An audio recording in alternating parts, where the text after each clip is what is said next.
오늘 우리에게 주시는 하나님의 말씀은 마가복음 2장 21절에서 22절까지입니다. 생배 조각을 낡은 옷에 대고 깁는 사람은 없다.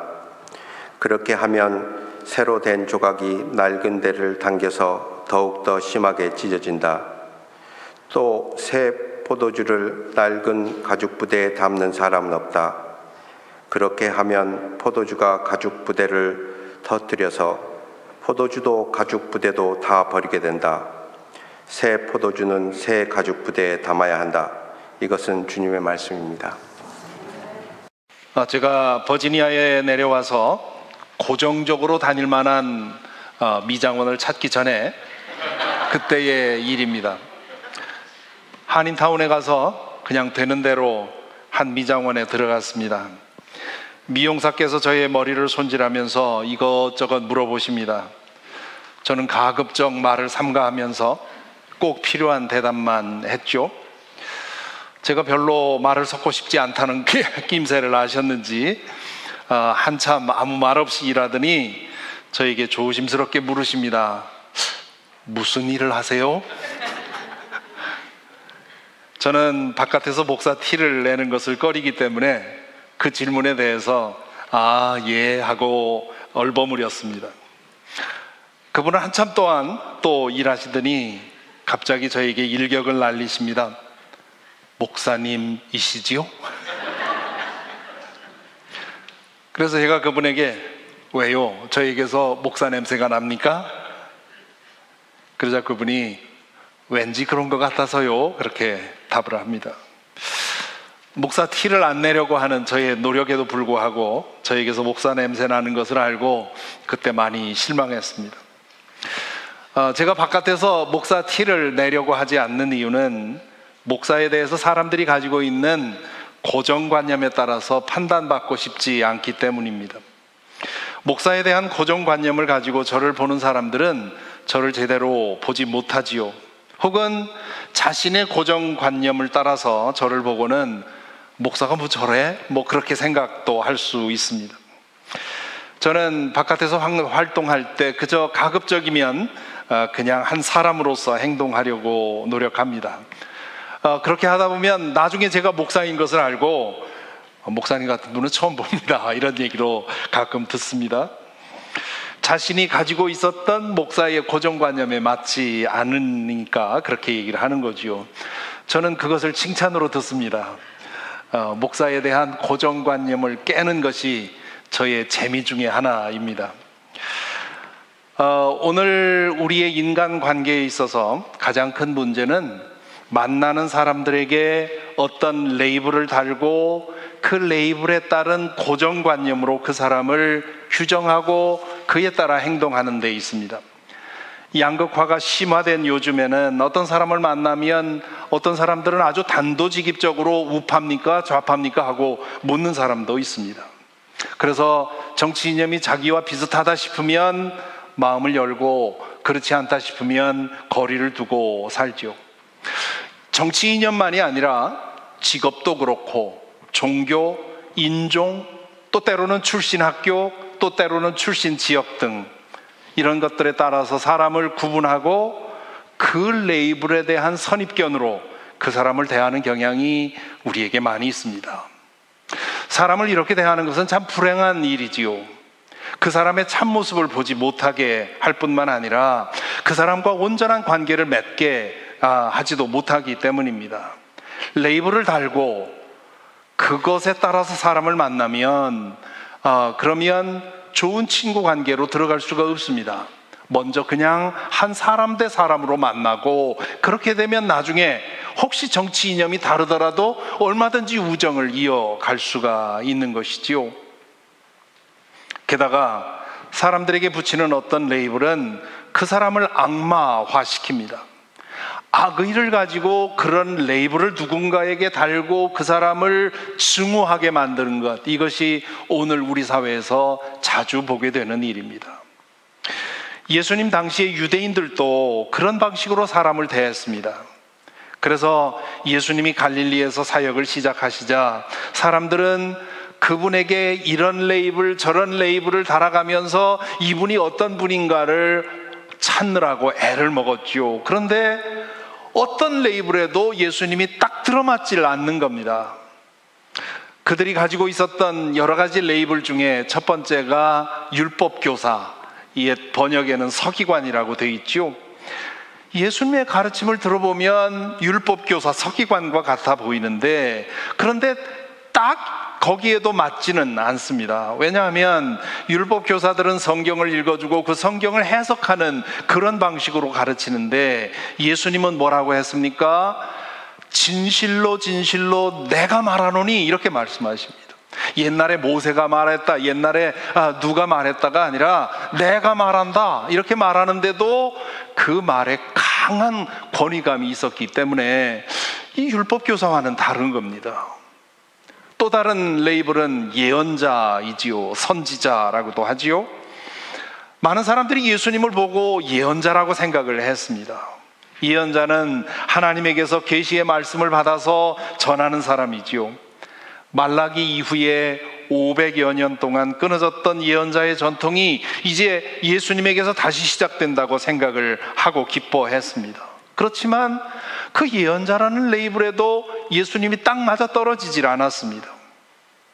또 다른 레이블은 이적을 행하는 사람입니다. 당시에 이적을 행하면서 사람들의 주목을 끈 사람들이 많이 있었습니다. 예수님이 오시기 한 100여 년 전에 살았던 호니라는 사람이 있었는데요. 이 율법교사인데 그가 여러 가지 기적을 행했다고 유대 문헌에 되어 있습니다. 이 호니라는 사람은 The Circle Maker, 동그라미를 그린 사람, 그런 별명을 가지고 있는데요. 그 별명을 가지게 된 이유가 이스라엘에 한동안 그 가뭄이 들었습니다. 그러자 이 호니가 마른 땅에 원을 그리고는 그 안에 들어가서 하나님, 비를 내려주시기 전엔 제가 이 원에서 꼼짝도 안 하겠습니다, 그렇게 기도했다는 거죠. 그런데 그 기도에 대해서 하나님이 응답해 주셔서 비를 주셨다, 그런 기록이 있습니다. 그 외에도 이 호니는 여러 가지의 이적을 행했다고 기록이 되어 있습니다. 그런데 이 사람에게도 예수님이 딱 들어맞지는 않습니다. 그 외에 다른 일들이 많이 있었기 때문이지요. 또 다른 레이블은 혁명가, revolutionary입니다. 예수님은 때로 정치적인 문제에 대해서 언급을 하셨습니다. 황제의 것은 황제에게 돌려주고 하나님의 것은 하나님에게 돌려주라 하는 말씀은 아주 잘 알려진 말씀인데요. 어떤 사람들은 이것을 종교는 종교고 정치는 정치다, 이런 뜻으로 오해하는데 그렇지 않습니다. 이 말씀은 유대인들에게 아주 은밀하게 로마 황제의 주권을 부정하는 그런 말씀입니다. 그 의미를 알았더라면 예수님은 정치적인 불순분자로 낙인 찍힐 만한 그런 말씀이지요.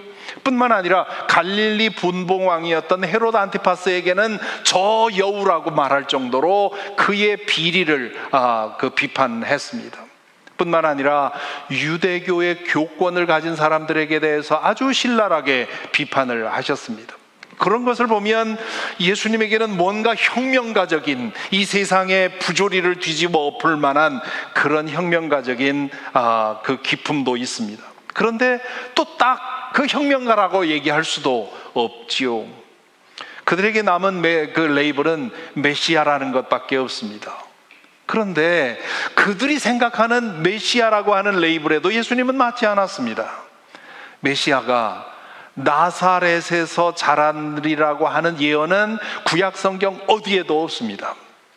그리고 예수님이 무슨 군대를 동원해서 로마 군대를 몰아낼 만한 그런 능력의 사람으로 보이지도 않았습니다.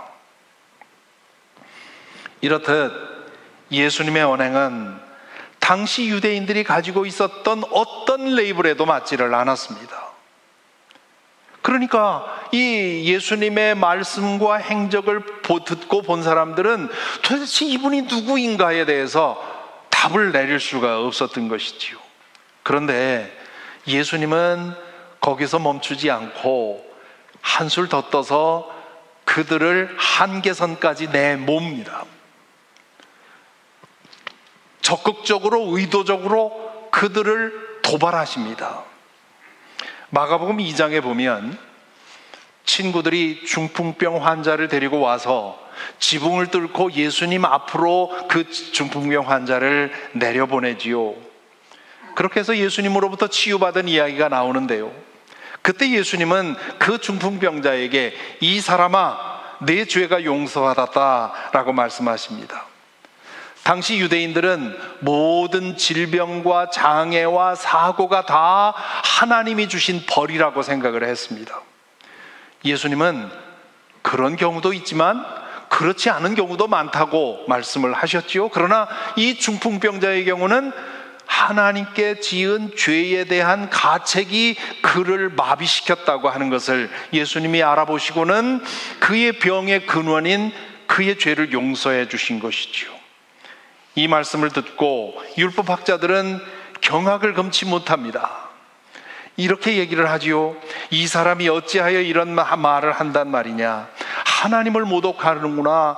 하나님 한 분밖에 누가 죄를 용서할 수 있는가? 누군가가 저에게 잘못해서 저에게 상처를 주었다면 그 사람을 용서할 수 있는 것은 저밖에 없습니다. 만일에 다른 사람이, 제 아내나 제 자녀가 그 사람에게 찾아가서 우리 아빠에게 혹은 우리 남편에게 준 상처 내가 용서하겠습니다 해봐야 소용이 없지요. 나는 여전히 상처가 해결이 되지 않았으니까. 상처받은 당사자가 용서해 주어야만 그 용서는 효력이 있습니다. 율법학자들이 예수님의 이 말씀을 듣고 저렇게 분노한 이유가 여기에 있습니다. 예수님이 이 환자에게 너의 죄가 사해졌느니라 라고 말한 것은 바로 당신 자신이 하나님이라는 말이나 같은 말이었습니다. 유대인으로서는 참고 들어줄 수가 없는 말이었죠. 그렇게 이들이 속으로 분심을 하는 것을 보고 예수님이 한 걸음 더 나아가서 그들을 아주 심하게 자극하십니다. 2장 10절에 보면 인자가 땅에서 죄를 용서하는 권세를 가지고 있음을 너희에게 알려주겠다. 지난주 해설에서도 설명을 드렸습니다마는 이 인자라는 말은 예수님 당시에 자기 자신을 가리키는 에둘러 말하는 관용어, 이디엄이었습니다. 그러니까 보통 사람들은 예수님이 내가 땅에서 죄를 용서하는 권세를 가지고 있음을 너에게 알려주겠다 이렇게 말하시는구나 하고 지나갔을 겁니다. 그러나 성경을 어느 정도 아는 사람이라면 저 사람이 자기 자신을 인자라고 불러? 하면서 큰 의문을 가지게 됐을 것입니다. 왜냐하면 이 인자라는 말은 예언자 다니엘이 환상 가운데서 마지막 날에 일어날 일을 보면서 본 그 사건을 기록한 그 기록에 나오기 때문입니다. 다니엘서 7장 13절 14절에 보면 내가 밤에 이러한 환상을 보고 있을 때에 인자 같은 이가 오는데 하늘 구름을 타고 와서 옛적부터 계신 분에게로, 이 옛적부터 계신 분은 하나님을 말하는 거죠. 성부 하나님에게로 나아가 그 앞에 섰다. 옛부터 계신 분이 그에게 권세와 영광과 나라를 주셔서 민족과 언어가 다른 뭇 백성이 그를 경배하게 하셨다. 그 권세는 영원한 권세여서 옮겨가지 않을 것이며 그 나라가 멸망하지 않을 것이다. 다니엘은 환상 가운데서 마지막 날에 인자 같은 이가 옛적부터 계시니 즉 성부 하나님으로부터 영원한 왕권을 받아 영원히 다스리시는 것을 본 것입니다. 이것은 미래의 메시아가 행할 일을 미리 본 것이지요. 이 예언을 알고 있던 사람들은 예수님이 인자가 땅에서 죄를 용서하는 권한을 가졌다 이 말을 들을 때 저 사람이 자기 자신을 영원한 왕 메시아로 보고 생각하고 있는 거야? 이 생각을 하게 되는 것이죠. 그뿐이 아닙니다. 지난주에 사김의 소리를 쭉 읽고 묵상하신 분들은 알겠지만 예수님은 안식일을 율법을 도구로 해서 사람들의 궁금증을 더욱 증폭시키고 바리새파 사람들과 율법학자들의 의심을 더 자극합니다. 유대인들이 가장 중요하게 여긴 계명이 안식일 계명입니다.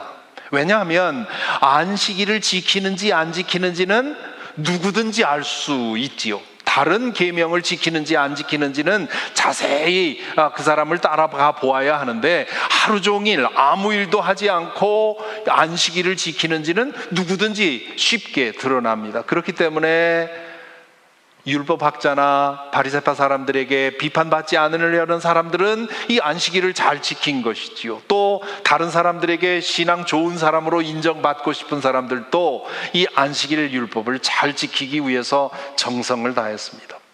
이 안식일에 일을 하지 말라는 말은 안식일에 아무 일도 하지 말고 누워 있으라는 말이 아니지요. 생존에 필요한 일을 해야 되고요. 또 제사와 예배를 위해 필요한 일은 안식일에도 해야 했습니다. 그래서 율법학자들은 안식일에 해도 될 일과 해서는 안 되는 일을 세밀하게 규정을 했습니다. 그런 세밀한 규정을 장로들의 전통 그렇게 말합니다.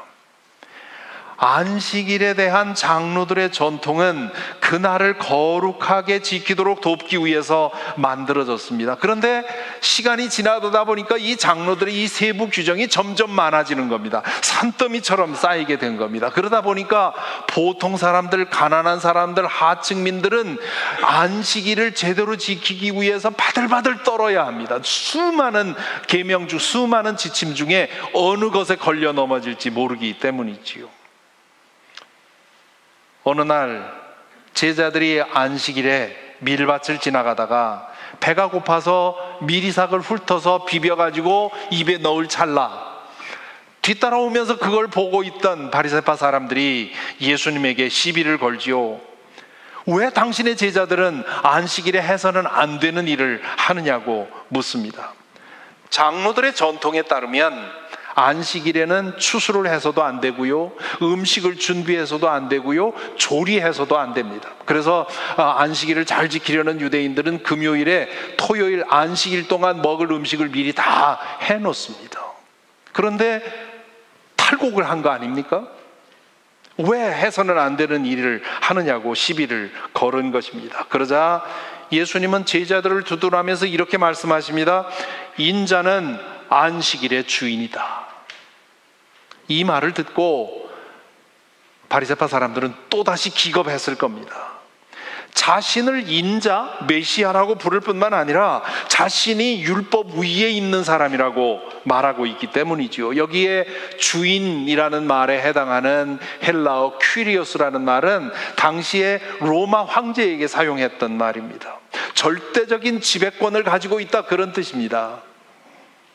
따라서 인자는 안식일의 주인이다라고 하는 이 짧은 말 속에 담긴 예수님의 메시지는 이런 겁니다. 너희는 나의 참 정체를 알지 못하고 있다. 나는 구원자로 온 하나님의 아들이다.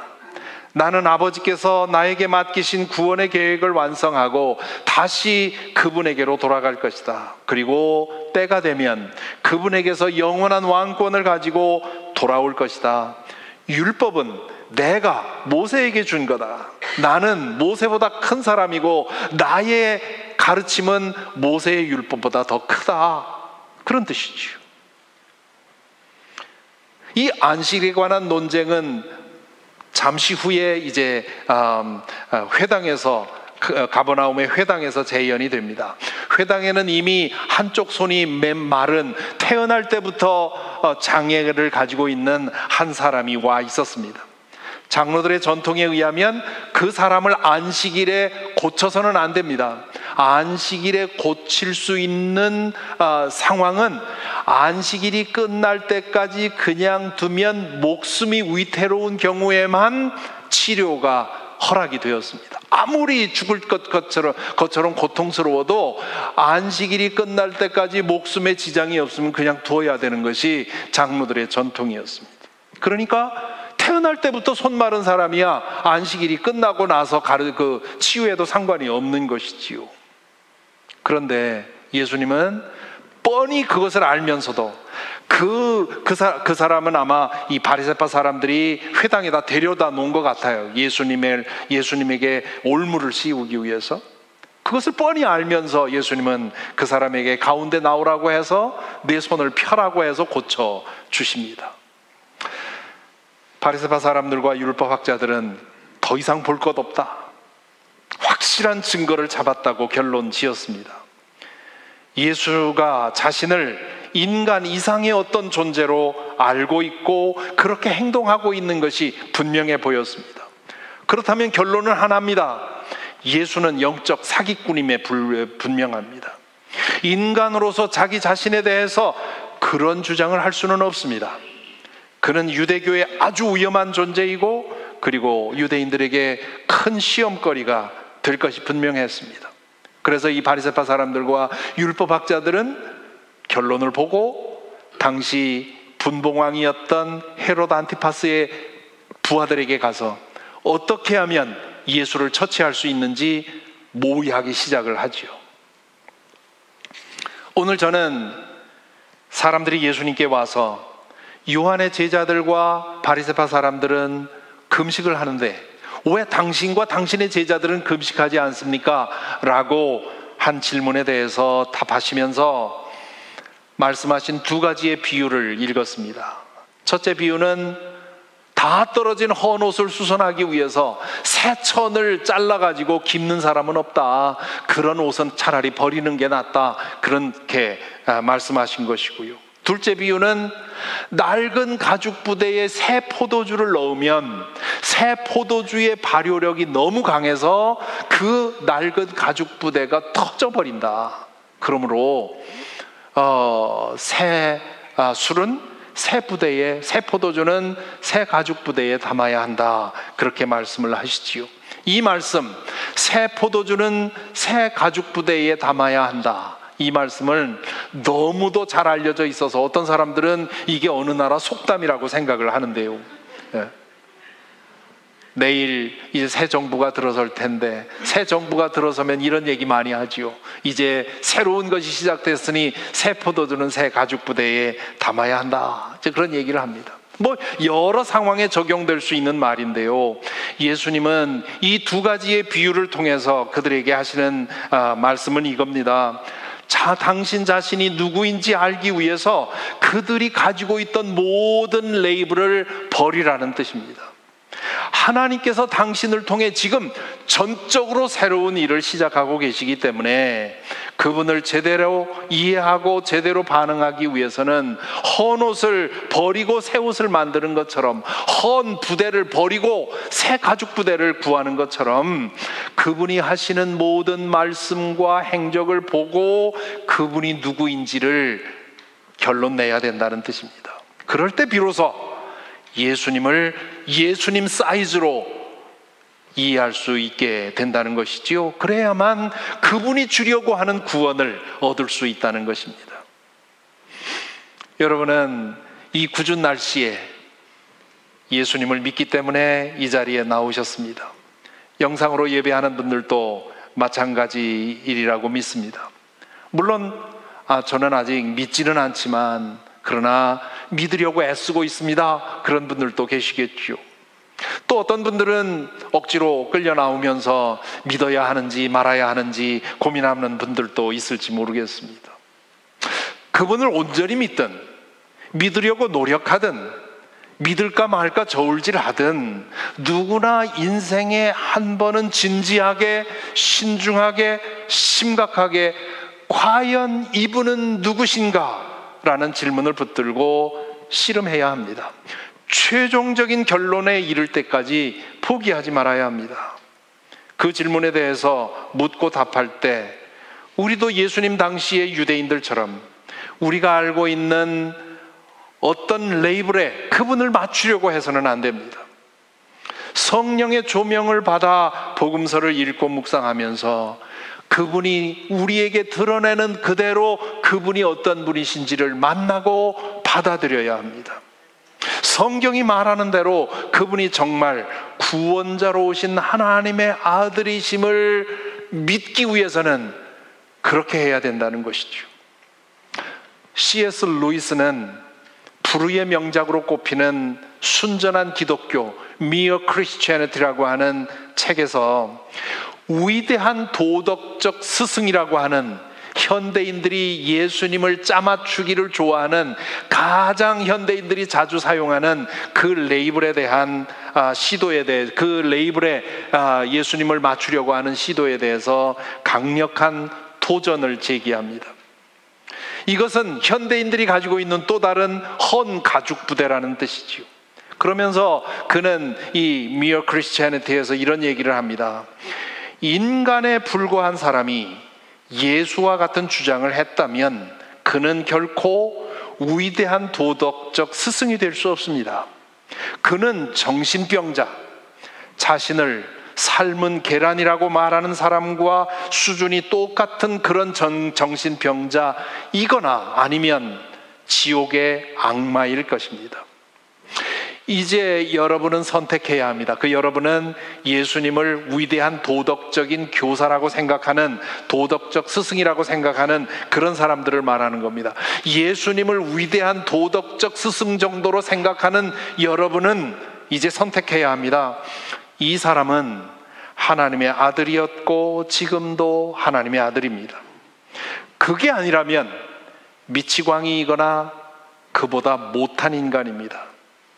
당신은 그를 바보로 여겨 입을 틀어막을 수도 있고, 악마로 여겨 침을 뱉고 죽일 수도 있습니다.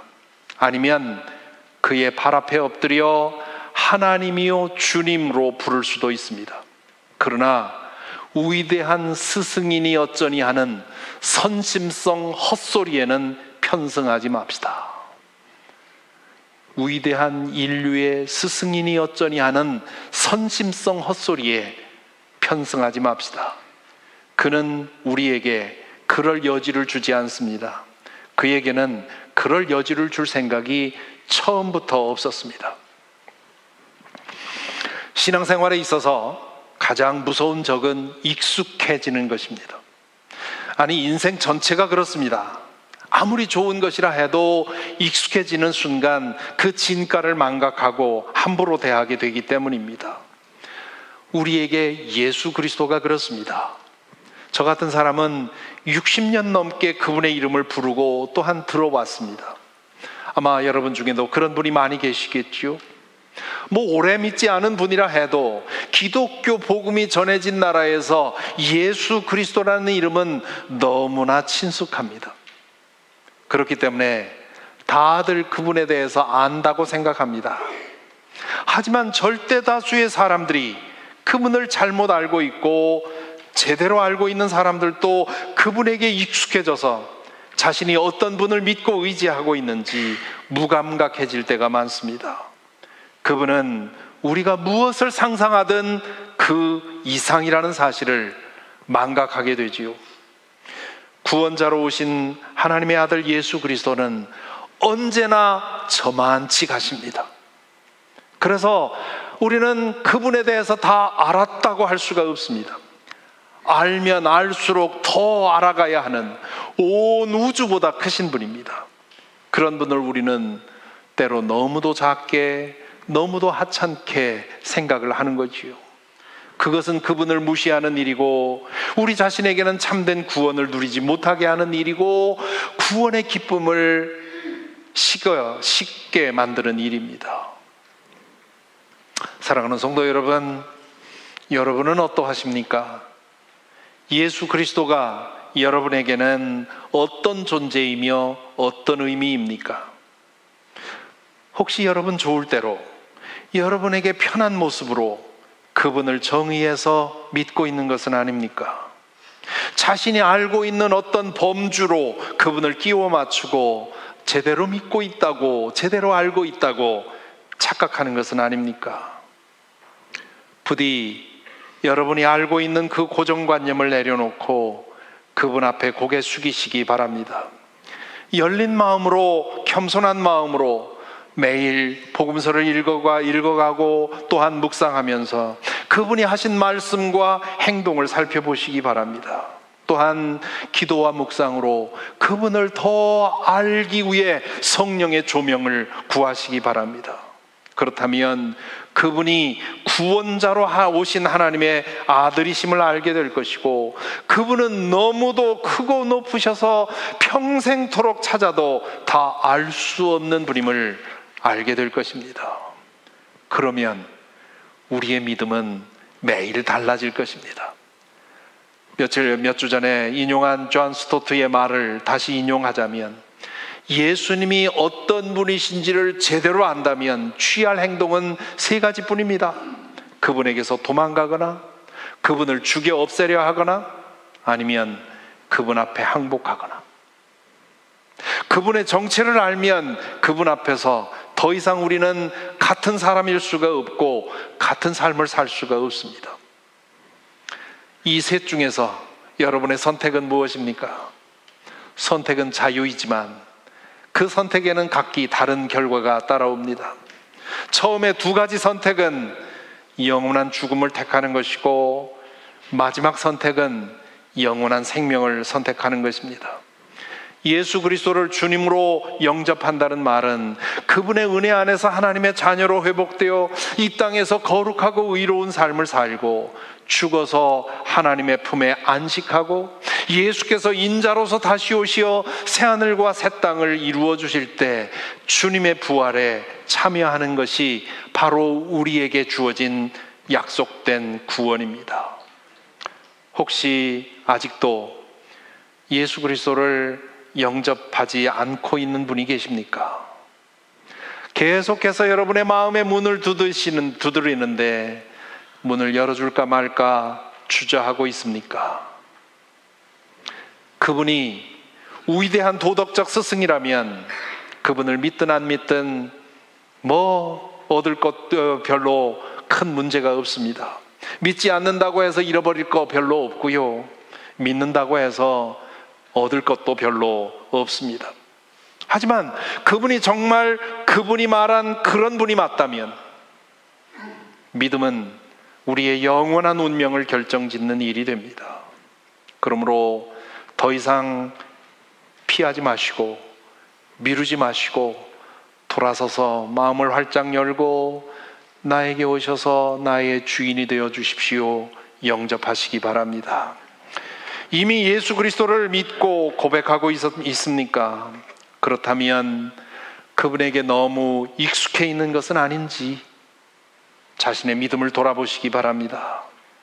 여러분에게 편한 대로 그분을 작게 만들어서 혹시 종교 놀이를 하고 있는 것은 아닌지요? 혹시 그분에게 너무 익숙해져서 그분 안에서 누리는 이 영원한 생명을 당연하게 여기고 있는 것은 아닌지요? 예수 내 구주, 조금 전에 우리 부른 찬양처럼 이런 찬양을 부를 때 우리 마음속에 신령한 기쁨이 살아있는지요? 바울 사도가 예수님을 아는 것이 나의 인생의 최고의 매일의 궁극의 목적이라고 얘기를 하면서, 나는 이것을 이미 얻은 것도 아니고 이미 목표점에 다다른 것도 아닙니다. 그리스도 예수께서 나를 사로잡으셨으므로 나는 그것을 붙들려고 쫓아가고 있습니다 라고 했습니다. 우리도 그렇게 늘 저만치 앞서가시면서 우리를 오라고 부르시는 그분을 사모하며 따라가며 더 온전히 믿고 더 온전히 살아가는 저와 여러분이 되기를 간절히 기원합니다. 기도하겠습니다.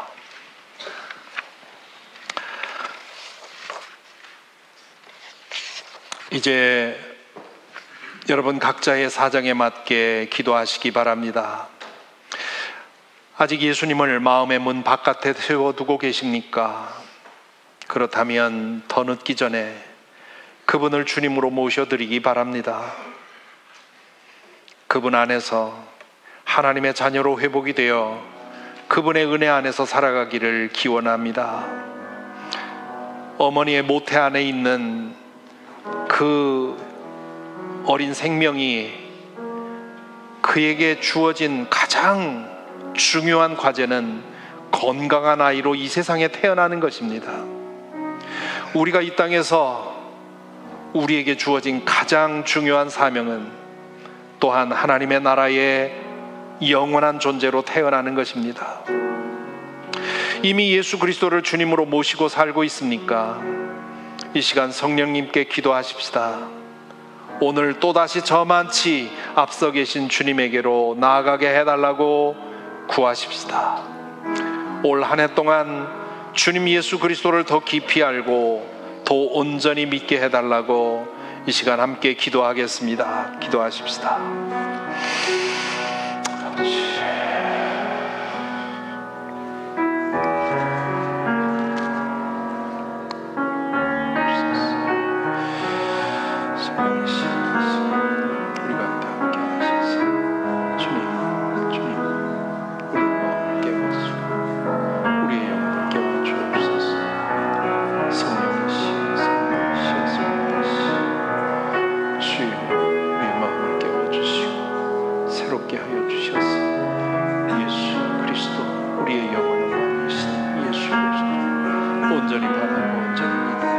온전히 따라갈 수 있도록 우리 가운데 함께하여 주옵소서. 성령이시여, 성령이시여, 자비를 베풀어 주옵소서.